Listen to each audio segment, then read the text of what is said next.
The world's leading ethanol producer says it is now on better financial footing thanks to cost cutting. POET announcing today that cost reductions over the last year at its cellulosic ethanol plant, a pilot plant that is, in South Dakota, have exceeded expectations. The company says it cut its energy use, its raw material requirements, and its capital expenses. The result there, POET's per gallon cost for ethanol dropped from $4.13 to $2.35. The company's production goal for the Project Liberty pilot, 25 million gallons per year of cellulosic ethanol. Joining us now to talk about the announcement today is Jeff Broin. He is CEO of POET on a whirlwind tour here in Washington, D.C. Jeff, it's good to have you back with us. Thanks, Tyler. Glad to be here. I want to start with a quote from you about Project Liberty, still in the pilot phases, and you said unequivocally, this will be commercially viable by the time we start up the plant. That is construction next. Let's talk about the phase and why you're so confident. We're very excited about the opportunity to make cellulosic ethanol at a profit. 2 years ago when I started looking at this process, we started spending large amounts of capital to do research. It was a long shot.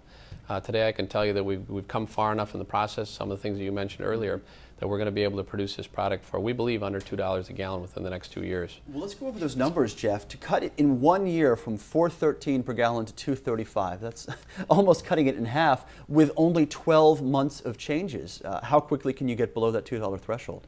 Well, we've been able to cut raw material costs. We've been able to cut enzyme costs with some of our partners working on that as well. We've been able to cut energy in the front end process of the facility.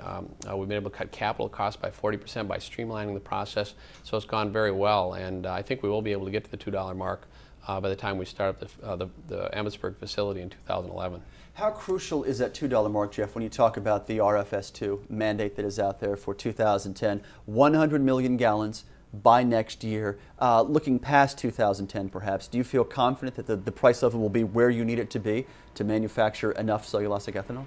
The $2 is very important. While not quite competitive with grain-based ethanol, it will be competitive with gasoline. Of course, you see oil prices today hitting $80 a barrel.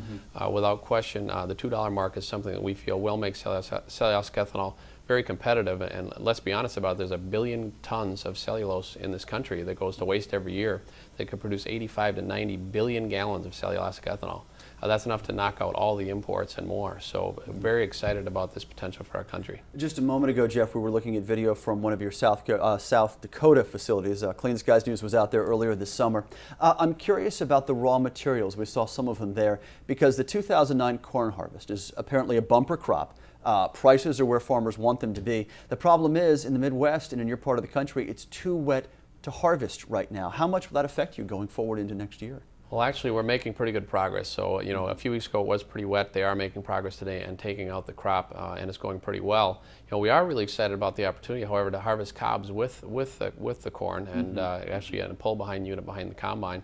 Those cobs represent 5 billion gallons of ethanol potential for our country just in that one source. And in addition, we can take the cellulosic plant, park it next to the grain-based plant, use the byproduct to create energy to run both plants. And that footprint, that grain and cellulosic combined facility will be some of the best greenhouse gas efficient liquid fuels on the planet Earth. So we're very excited about how this moves not just cellulose ahead, but grain-based ethanol ahead as well in greenhouse gas emissions. Isn't this year's harvest, though, Jeff, to some degree instructive into the fact that you are dependent on the weather for your feedstocks, maybe more so than any other energy source other than wind and solar? Well, sure, but I grew up on a farm, so I spent 20 years of my life harvesting crops, and you literally can do it eventually. I mean, they can wait till it freezes and do it in December. The crop will get out eventually. While it's being delayed, it'll be fine, and the crop will get in the bins. I heard farmers complaining about watching Nebraska football games because they should normally be out in their fields instead working and can't right now. General Wesley Clark is co-chair of Growth Energy. He's talked to us a number of times here on Clean Skies News. He said he has had some doubts about meeting the mandate for ethanol production going forward. Do you share some of those concerns? Well, obviously the government kind of picked a number out of thin air when they wrote the renewable fuel standards. So you can't predict exactly when technology will evolve. So while we believe that we might be a little bit short in the early years, probably longer down the road, a ways, 4 or 5 years out. You know, they're gonna have to be a little bit flexible with the numbers. I mean, really, an open market would be better. That just had we like having a renewable fuel standard, but again, setting numbers is difficult. There are a lot of variables involved in when all that will come on, all the capacity will come on. Well, we started this newscast talking about the potential for EPA regulation of greenhouse gases, but the EPA also plays a critical role in your industry. What is first and foremost on your mind in terms of the upcoming agency decision regarding the RFS? Well, I'll tell you, Tyler, we really need to move to E15 in this country. You know, today the E10 market is basically full. There's enough ethanol in this country to provide 10% of our fuel needs today.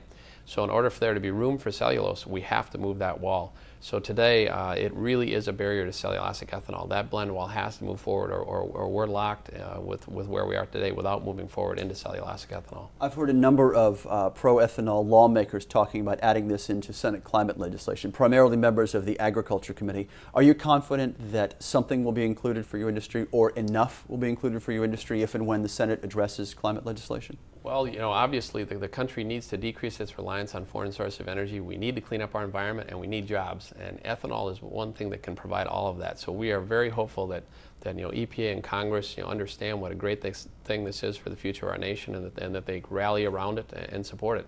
I mean, ethanol is the molecule that can replace significant volumes of oil.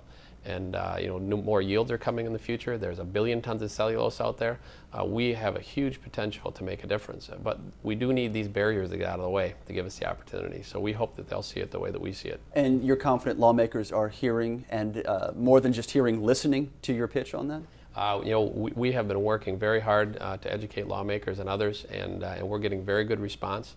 And I think that the opportunity, they understand the opportunity for our nation, and again, we hope that they'll take this industry forward and give us the opportunity to make a difference in the energy picture of our nation. I want to end, Jeff, with another quote from you. I found this pretty interesting. You said, "Poet has been working on cellulosic ethanol for close to a decade. There were some days that I wasn't sure we'd be successful." Are you over the hump in your mind yet? You know, 2 years ago, I would have told you it is a long shot, and our company's invested literally tens of millions of dollars in this venture.